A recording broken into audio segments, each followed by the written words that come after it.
और हम आज के टॉपिक है हमारा इलेक्ट्रॉनिक स्पेक्ट्रोस्कोपी। तो देखो, इलेक्ट्रॉनिक स्पेक्ट्रोस्कोपी में हम पहले स्टार्ट करेंगे फ्रैंक कंडन प्रिंसिपल से। लेकिन फ्रैंक कंडन प्रिंसिपल को पढ़ने से पहले थोड़ा सा इलेक्ट्रॉनिक स्पेक्ट्रोस्कोपी चीज़ क्या है उसके बारे में थोड़ा डिस्कस कर लेते हैं। देखो, पहले जो हमने डिस्कस किया है स्पेक्ट्रोस्कोपी में दैट आर कि पहले हमने पढ़ा था रोटेशनल स्पेक्ट्रोस्कोपी को, उसके बाद हमने स्टडी किया vibrational spectroscopy, after that Raman spectroscopy. तो देखो, जब हम वाइब्रेशनल स्पेक्ट्रोस्कोपी स्टडी कर रहे थे तब हमने एक चीज बोला था कि जो वाइब्रेशनल लेवल्स होते हैं वो कंसिस्ट करते हैं बहुत सारे रोटेशनल लेवल्स, मतलब दो वाइब्रेशनल लेवल्स, एक वाइब्रेशनल लेवल बहुत सारे रोटेशनल लेवल को लेकर कंसिस्ट होता है। वैसे ही जब हम इलेक्ट्रॉनिक स्पेक्ट्रोस्कोपी स्टडी करेंगे तब देखेंगे कि एक इलेक्ट्रॉनिक स्पेक्ट्रा जो होता है, बेसिकली स्पेक्ट्रा पढ़ने से पहले इलेक्ट्रॉनिक स्टेट जो होता है, इलेक्ट्रॉनिक स्टेट कंसिस्ट करता है बहुत सारे वाइब्रेशनल एनर्जी स्टेट को। अभी वाइब्रेशनल एनर्जी स्टेट्स क्या कंसिस्ट करता है, बहुत सारे रोटेशनल एनर्जी स्टेट्स को। तो फिर हम ऐसे, अगर हम येलो लाइन से वाइब्रेशनल जो लेवल्स है उनको शो करते हैं, ठीक है। देखो, हमने क्या किया, यहाँ पर हमने बहुत सारे वाइब्रेशनल लेवल्स को शो किया। इसको हम लिख सकते हैं v is equal to 0, v is equal to 1, v is equal to 2, v is equal to 3, ठीक है। अभी इसको हम लिख सकते हैं v prime equals to 0, v prime equal to 1, v prime equals to 2 and v prime equals to 3। Now अभी हम दिखाएंगे कि वाइब्रेशनल लेवल्स क्या होता है। दो वाइब्रेशनल लेवल्स के बीच में बहुत सारे रोटेशनल लेवल्स होते हैं, तो उसी चीज को डिफरेंट कलर से अगर शो करते हैं, दैट इज ये कैसे दिखेगा, these blue lines are basically rotational energy levels।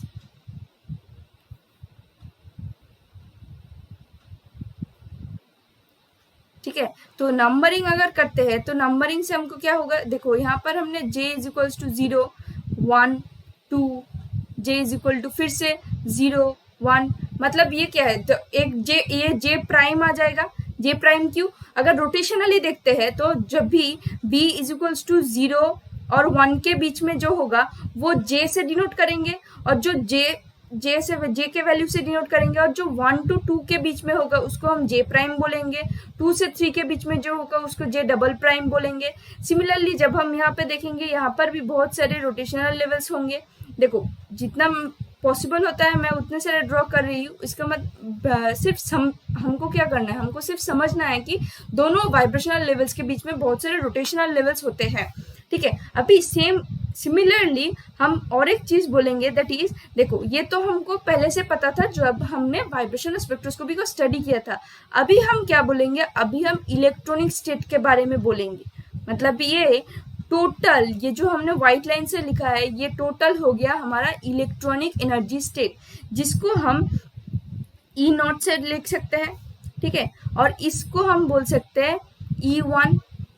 E1 हमने क्यों बोला, बिकॉज ये हमारा एक इलेक्ट्रॉनिक एनर्जी स्टेट है, ठीक है।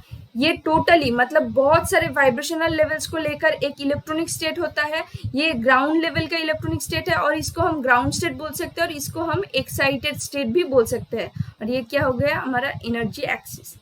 तो फिर अगर कोई इलेक्ट्रॉन यहाँ से मूव करेगा, मतलब एक इलेक्ट्रॉन अगर यहाँ पर प्रेजेंट होता है, ठीक है, एक इलेक्ट्रॉन या फिर कोई पार्टिकल, बेसिकली हम इलेक्ट्रॉनिक ट्रांजिशन देखेंगे। इलेक्ट्रॉनिक स्टेट में एक इलेक्ट्रॉन को हम ऐसे कंसिडर करते हैं, ट्रांजिशन होगा तो ये यहाँ पर तक जाएगा। इसका मतलब क्या है, बेसिकली जो इलेक्ट्रॉन है, इलेक्ट्रॉन का एक इलेक्ट्रॉनिक ट्रांजिशन हो रहा है। जो इलेक्ट्रॉन है उसका इलेक्ट्रॉनिक ट्रांजिशन, मतलब जो इलेक्ट्रॉनिक स्टेजेस है, स्टेट्स है, एनर्जी स्टेट्स है, उनके बीच में ट्रांजिशन हो रहा है, जो कि कंसिस्ट करते हैं बहुत सारे वाइब्रेशनल स्टेट को, जो वाइब्रेशनल स्टेट फिर से कंसिस्ट करते हैं बहुत सारे रोटेशनल स्टेट को। मतलब अगर एक इलेक्ट्रॉनिक ट्रांजिशन होता है तो किन किन चीजों में चेंजेस आएंगे, एक तो उसका एनर्जेटिकली इलेक्ट्रॉनिक स्टेट जो है इलेक्ट्रॉनिक स्टेट में चेंज आएगा, साथ ही साथ उसके वाइब्रेशनल लेवल में भी चेंज आएगा, साथ ही साथ उसके रोटेशनल लेवल में भी चेंज आएगा, ठीक है। तो अभी ये जो चेंजेस होंगे तो बेसिकली हम रोटेशन तक उतना नहीं जाएंगे, उतना रोटेशन का माइन्यूट तरीके से नहीं देखेंगे, हम देखेंगे वाइब्रेशंस को। मतलब एक मॉलिक्यूल अगर वाइब्रेट करता है, क्योंकि देखो जो मॉलिक्यूलर लेवल्स, इलेक्ट्रॉनिक लेवल्स है, ये जो इलेक्ट्रॉनिक लेवल्स बहुत सारे वाइब्रेशन को कंसिस्ट करके होते हैं। तो ये वाइब्रेशन को अगर हम कंसिस्ट करते हैं कि एक मॉलिक्यूल है जो मॉलिक्यूल वाइब्रेट कर रहा है, ठीक है, that is we can consider a molecule is vibrating. अभी इसी चीज को हम यहाँ पर लिखेंगे एनर्जी,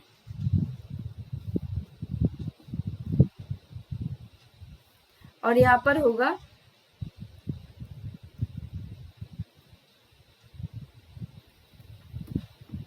इंटर न्यूक्लियर डिस्टेंस। देखो हम किस चीज को कंसिडर कर रहे हैं, we are going to consider about the vibrational energy को, मतलब जो इलेक्ट्रॉनिक स्टेट्स को हम देखेंगे वो बहुत सारे वाइब्रेशनल लेवल को कंसिडर करके होंगे। तो फिर हम कर्व कैसा ड्रॉ करेंगे, हम कर्व ड्रॉ करेंगे जो हमने एनहार्मोनिक ऑसिलेटर में पढ़ा था।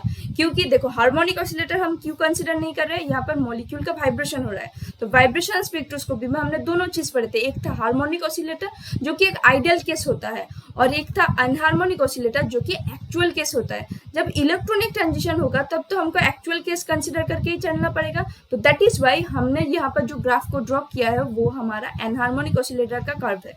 ठीक है, तो फिर ये कर्व क्या है, कर्व है हमारा मोर्स पोटेंशियल कर्व। ठीक है, अभी यहाँ पर कुछ एनर्जी लेवल्स होंगे। ठीक है, तो इनको हम मार्किंग कर सकते हैं ऐसे, इसको टोटली हम ई नॉट लिख सकते हैं, और इनको हम मार्किंग कर सकते हैं v इक्वल टू 0, 1, 2, 3, 4 एंड 5। मतलब अगर यहाँ तक कोई मॉलिक्यूल आ जाता है, ठीक है, एनर्जेटिकली यहाँ पर आ जाएगा तो मॉलिक्यूल डिसोसिएट हो जाएगा, मतलब उसका बॉन्ड जो है बॉन्ड टूट जाएगा। ठीक है, तो अभी जो इक्विलिब्रियम डिस्टेंस कौन सा है हमारा, जो जिस बॉन्ड को हम कंसिडर कर रहे हैं इसको हम आर इक्विलिब्रियम लिख सकते हैं। ये पॉइंट हो गया हमारा इक्विलिब्रियम डिस्टेंस, मतलब यहाँ से यहाँ तक हमारा इक्विलिब्रियम डिस्टेंस है। अभी ये तो लोअर एनर्जी का इलेक्ट्रॉनिक स्टेट है। अभी सिमिलरली हमको क्या करना है, हमको एक हायर एनर्जी स्टेट कंसिडर करना है। देखो हम इलेक्ट्रॉनिक ट्रांजिशन देखेंगे तो दैट इज वाई हमको एक हायर एनर्जी स्टेट कंसिडर करना है, जो कि हम फिर से एक एनहार्मोनिक ऑसिलेटर कार्व को लेंगे। तो दिखने में ऐसा होगा, जिसको भी हम फिर से मार्किंग करेंगे ऐसे v प्राइम इक्वल्स टू 0, 1, 2, 3। ठीक है, नाउ हमने भी प्राइम से मतलब, प्राइम का मतलब ये होता है हायर एनर्जी, और इसको टोटली हम क्या कह सकते हैं E1, मतलब electronic state at a higher energy. ठीक है, तो अभी देखो अभी हम क्या करेंगे, जो मॉलिक्यूल और जो इलेक्ट्रॉन्स है इलेक्ट्रॉन का ट्रांजिशन करेंगे। इलेक्ट्रॉन का ट्रांजिशन जो करेंगे इसका मतलब इलेक्ट्रॉन का ट्रांजिशन पॉसिबल कहाँ से है, अगर हम क्वांटम मैकेनिक्स से देखें, मतलब अगर हमारा जो क्वांटम का अप्रोच यहाँ पर अगर यूज करते हैं तो हमको पता है कि ये जो इलेक्ट्रॉनिक स्टेट होते हैं और वाइब्रेशन स्टेट होते हैं, वाइब्रेशन स्टेट में एकदम बीच में सबसे ज्यादा इलेक्ट्रॉन डेंसिटी रहता है। ठीक है, the probability of finding a electron is highest at the middle point। ठीक है, तो अभी यहाँ से जो ट्रांजिशन होगा वो इसी पॉइंट से स्टार्ट होगा। ठीक है, इसी पॉइंट से स्टार्ट होगा। अभी देखो ये मॉलिक्यूल, जो जब हम किसी मॉलिक्यूल या फिर जो इलेक्ट्रॉन यहाँ पर प्रेजेंट है इसको हम क्या करेंगे, बाहर से कुछ अमाउंट ऑफ एनर्जी प्रोवाइड करेंगे, उसको हम इंसिडेंट एनर्जी hν कह सकते हैं। ठीक है, अभी फेनोमेना क्या होगा थोड़ा फिजिकली कंसिडर करते हैं। देखो अगर हमारे पास hν का अमाउंट ऑफ एनर्जी देते हैं तो फिर हमको ऐसा भी तो लग सकता है कि मॉलिक्यूल तो हायर एनर्जी में जाएगा, इसका मतलब उसका ट्रांजिशन क्या क्या हो सकता है, वो v इक्वल टू 0 में प्रेजेंट है। ठीक है, E0 का v इक्वल टू 0 में प्रेजेंट है, तो वो वहां से क्यों E इक्वल टू 1 में ही जा रहा है, क्यों फर्दर कहीं और नहीं जाएगा।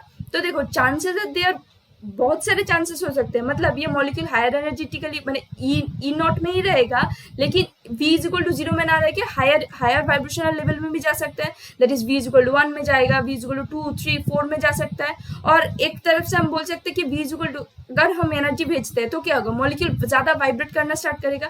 और एनहार्मोनिक ऑसिलेटर में हमने क्या बोला था कि एक एक्सटेंट तक ये मॉलिक्यूल वाइब्रेट कर सकता है, मतलब स्ट्रेच कर सकता है, अगर उससे ज्यादा वो स्ट्रेच करेगा तो उसका बॉन्ड जो है वो टूट जाएगा। तो दैट इज वाई हम बोल सकते हैं कि इस पॉइंट पे अगर हमारा जो मॉलिक्यूल है वो अगर इसी जगह पर पहुंचता है, ठीक है, तो मॉलिक्यूल क्या होगा, यहाँ तक एनर्जेटिकली अगर यहाँ पर आ जाएगा तो यहाँ पर तो कोई मतलब बॉन्ड तो नहीं है, कोई v इक्वल टू कोई वाइब्रेशनल स्टेट नहीं है। इसका मतलब क्या है, मॉलिक्यूल का जो बॉन्ड है वो बॉन्ड टूट गया है, मतलब वो बॉन्ड एग्जिस्ट ही नहीं कर रहा है। तो दैट इज वाई जब हम एनर्जी भेज रहे हैं तो दो टाइप के फिनोमेना पॉसिबल हो सकते हैं कि एक वो वाइब्रेशनली इन हायर एनर्जी लेवल पे जाएगा, जाकर जाते जाते जाते ज़्यादा अगर ज़्यादा एनर्जी हम देते जाए तो वो ज़्यादा स्ट्रेच करेगा करते करते एक टाइम बॉन्ड टूट जाएगा। और एक केस हो सकता है दैट इज जो मॉलिक्यूल और जो इलेक्ट्रॉन यहाँ पर प्रेजेंट था वो electron directly electronically higher energy state में जा सकते हैं। अभी वो कौन सा करेगा, ये तो हमारा बहुत ही बड़ा क्वेश्चन है, वो कौन सा करेगा।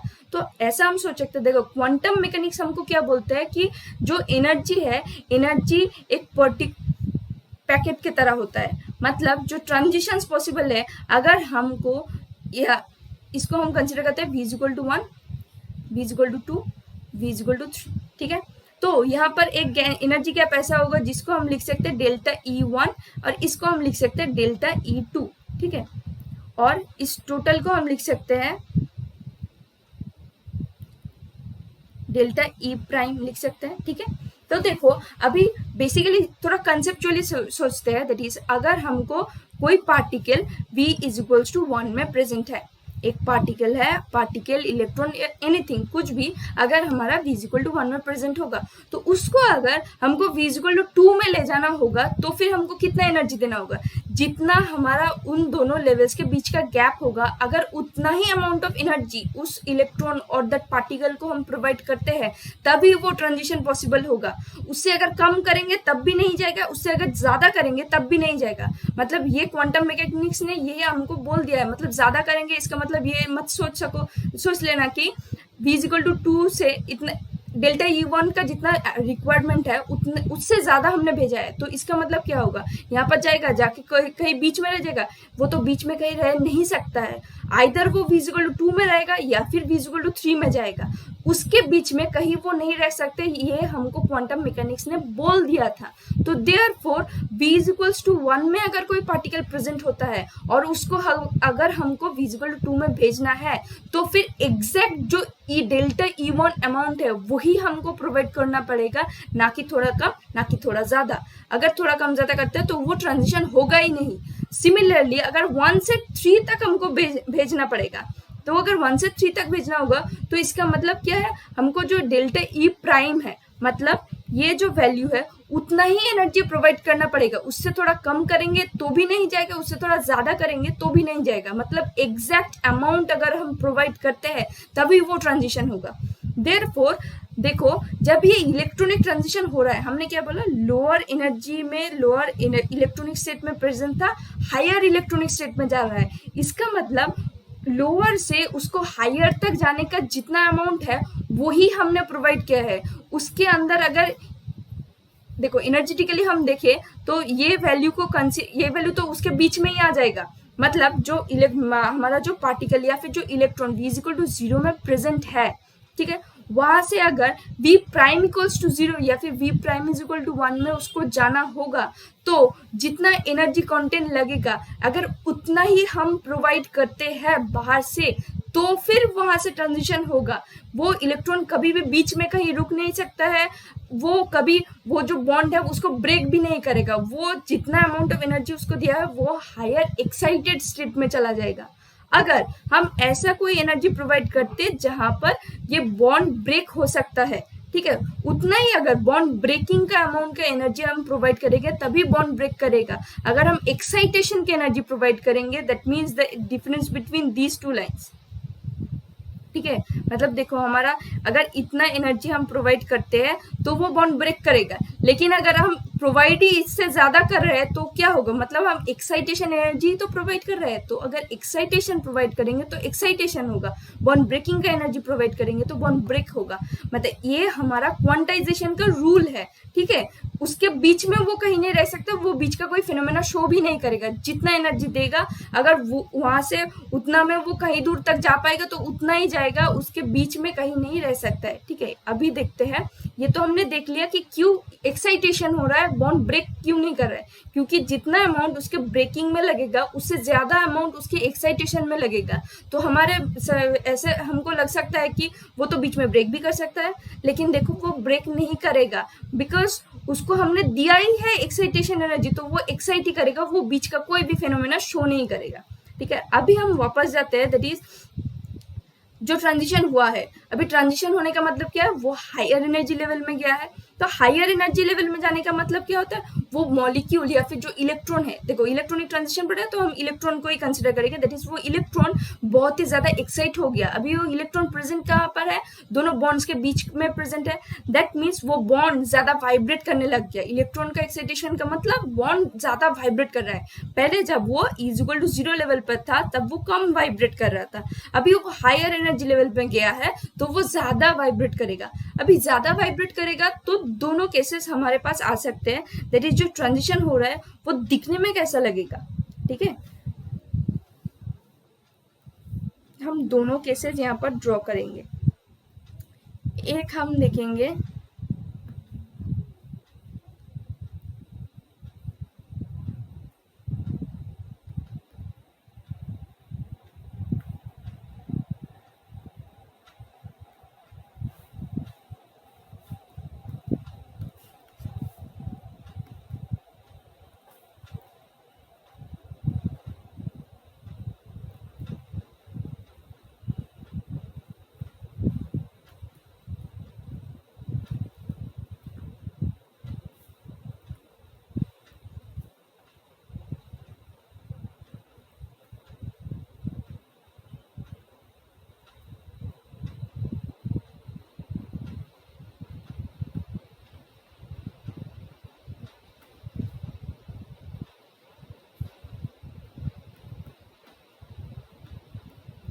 ठीक है, देखो यहाँ पर हमने दोनों केसेस कंसीडर किया है। इन दोनों केसेस में डिफरेंस क्या है, अभी पिक्चर देख के लग रहा है कि कोई डिफरेंस ही नहीं है, लेकिन एक डिफरेंस तो है।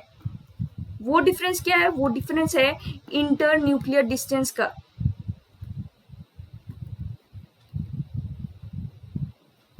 अब ये कैसे डिस्टेंस है, देखो अगर हम इस पॉइंट से कंसिडर करते हैं, ठीक है, डिफरेंट कलर से हम शो करते हैं, इस पॉइंट को कंसिडर करते हैं, that means this is going to be R equilibrium, मतलब ये हमारा इंटर न्यूक्लियर डिस्टेंस है इक्विलिब्रियम में। अभी अगर ये स्टेट कितना है ई नॉट, ये स्टेट कितना है E1, यहाँ पर अगर हम देखें तो हमको क्या मिल रहा है, ठीक है, थोड़ा ओवरलैप होगा, अभी समझने के लिए हम करते हैं। जब हायर लेवल में जाएगा तब हम क्या देख रहे हैं कि ये जो इंटर न्यूक्लियर डिस्टेंस है वो क्या हुआ, वो थोड़ा चेंज हो गया है, थोड़ा इंक्रीज हो गया है। अभी अगर यहाँ पर हम देखें, यहाँ पर हम देख सकते हैं कि दोनों केसेस में जो हमारा इंटर न्यूक्लियर डिस्टेंस है वो सेम है। ठीक है, R equilibrium is same for both the cases, for E0 and also for E1। मतलब E1 और 2 अगर एक्साइटेशन हो भी रहा है, मतलब देखो यहाँ से हम कंसिडर कर लेते हैं कि हमारा एक एक्साइटेशन हुआ तो है, दैट इज इलेक्ट्रॉन अगर यहाँ पर लेवल में प्रेजेंट था तो यहाँ से उसका ट्रांजिशन यहाँ तक गया तो है। ठीक है, इलेक्ट्रॉन का ट्रांजिशन हुआ है, लेकिन ये जो ट्रांजिशन हुआ है उसके टाइम पर कोई भी जो इक्विलिब्रियम बॉन्ड डिस्टेंस है उसका चेंज नहीं है, मतलब बॉन्ड जो था जितना वाइब्रेट कर रहा था अभी उतना ही सेम अमाउंट में वाइब्रेट कर रहा है अकॉर्डिंग टू द पिक्चर। ठीक है, अकॉर्डिंग टू द डायग्राम।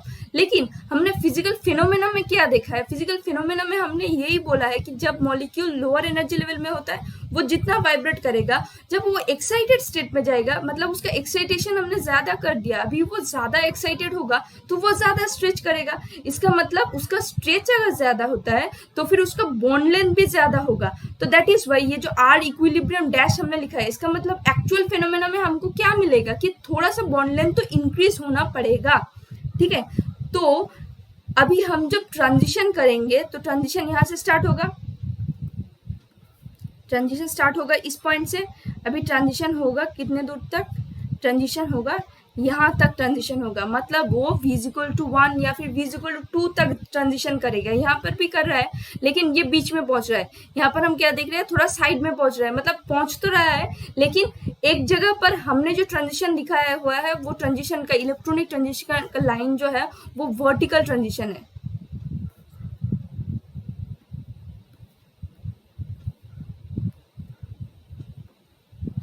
इसको हम बोल सकते हैं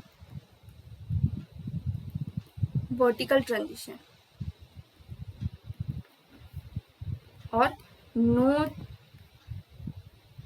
change in bond distance, whereas यहाँ पर हम क्या देखेंगे, there is a change in bond distance. अभी हम फिनोमेना के अकॉर्डिंग हमको लग रहा है ये एक्चुअल केस है, लेकिन जो फ्रैंक कंडन प्रिंसिपल है वो हमको बोलता है कि ये एक्चुअल केस है। अभी फ्रैंक कंडन प्रिंसिपल क्या है, वही हमारा आज का टॉपिक है, जिसके लिए हमने थोड़ा सा पहले का चीज डिस्कस कर लिया। दैट इज फ्रैंक कंडन प्रिंसिपल बोलता है, देखो ट्रांजिशन क्या हो रहा है, इलेक्ट्रॉन का ट्रांजिशन हो रहा है। अभी ये इलेक्ट्रॉन प्रेजेंट कहाँ पर है, एक एटम के अंदर प्रेजेंट है। अब एटम में क्या क्या पार्टिकल्स हो सकते हैं, सब एटॉमिक पार्टिकल्स हमने देखा है, इलेक्ट्रॉन्स, प्रोटॉन्स एंड न्यूट्रॉन्स, ठीक है। तो देखो कौन सा चीज सबसे हेवियर होता है, प्रोटॉन्स और न्यूट्रॉन्स। हम न्यूट्रॉन को अगर कंसिडर ना भी करें, that is because it is उसमें चार्ज नहीं रहता है, चार्ज पार्टिकल नहीं है। तो इलेक्ट्रॉन्स और प्रोटॉन्स को अगर देखते हैं, दैट इज हम बोल सकते हैं कि जो मॉलिक्यूल होता है, मॉलिक्यूल या फिर जो एटम है, एटम का जो न्यूक्लियस है इतना ज्यादा हेवियर होता है कि देखो यहाँ पर हम जब बॉन्ड को कंसिडर कर रहे थे, दैट इज जब ट्रांजिशन देख रहे थे, हमने क्या बोला था, हमने हेवियर एटम को यहाँ पर, दैट इज क्लोरीन लिया था, HCl को लिया था, हेवियर को यहाँ पर रख दिया था, और किसका, हाइड्रोजन का देख रहे थे, चेंज देख रहे थे। एक बार हाइड्रोजन यहाँ तक जाएगा तो एक बार इक्विलिब्रियम पोजिशन पर आएगा, तो एक बार कंप्रेस होगा। क्लोरीन को एक जगह रख दिया, हाइड्रोजन एक बार स्ट्रेच हुआ, इक्विलिब्रियम पोजीशन पे आया, कंप्रेस हुआ, ऐसे हो रहा था। तो यहाँ पर बेसिकली जो चीज हो रहा है वो न्यूक्लियस कर रहा है, न्यूक्लियस का एक मूवमेंट हो रहा है। तो देखो हम फ्रैंक कंडन प्रिंसिपल में यही बोलते हैं कि इलेक्ट्रॉन इतना ही छोटा है और उसके रेस्पेक्ट में उसका जो न्यूक्लियस है, न्यूक्लियस इतना ही हेवियर होता है कि जब भी इलेक्ट्रॉनिक ट्रांजिशन होता है, वो जो न्यूक्लियस है इतना मैसिव होने की वजह से वो समझ ही नहीं पाता है कि इलेक्ट्रॉन का कब ट्रांजिशन हो गया।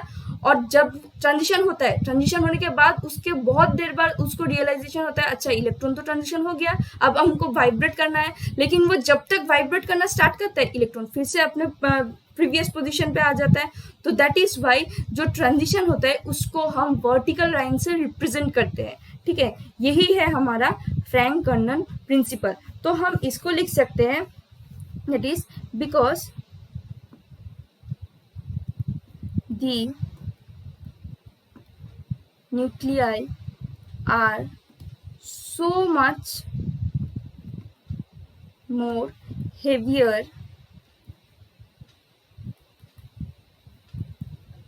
that so much more heavier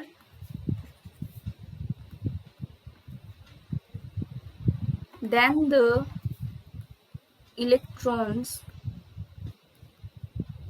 that when electronic transition take place,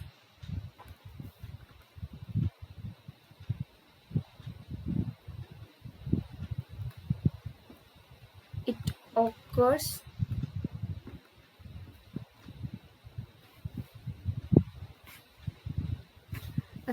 because the nuclei are so much more heavier than the electrons that when electronic transition takes place, इसको लिख सकते हैं when electronic transition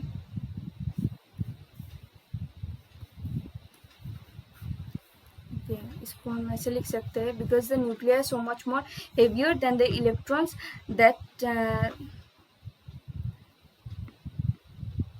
the electronic transitions becomes more faster that the nuclei could not respond, ठीक है। मतलब इतना ही fast इसका transition हो जाता है कि न्यूक्लियस को रिस्पॉन्ड करने का समय ही नहीं मिल पाता है, ठीक है। तो अभी इसी वजह से तो दिस इज द रीजन